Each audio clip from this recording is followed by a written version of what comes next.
know very much about modern freight railroads, and most of the time I really don't find them very interesting.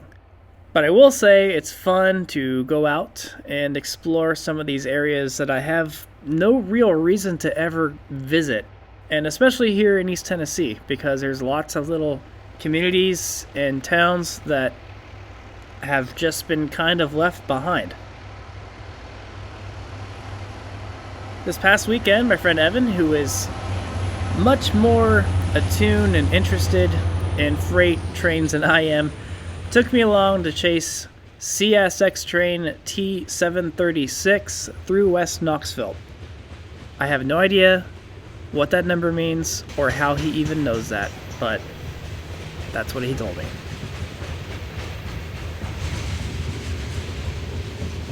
This train, to the best of my knowledge, runs from Corbin, Kentucky to Charleston, South Carolina, to the Williams Power Station just north of Charleston. So I believe this train is full of Kentucky coal heading south through Knoxville, and it's going to go power coastal South Carolina for a couple of days.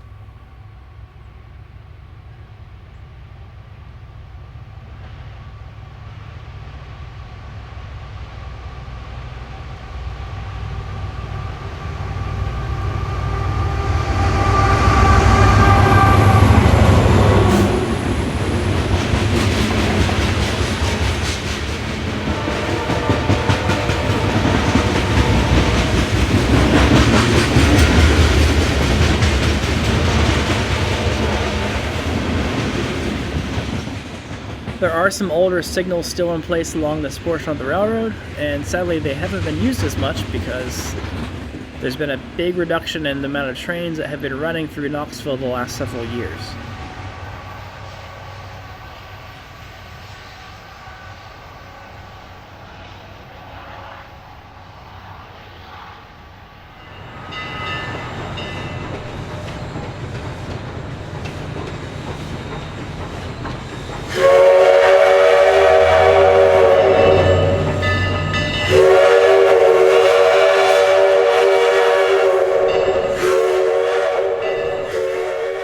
My interest has always been with steam locomotives, and I'll post another video soon with highlights of the 154 poking along in East Knoxville.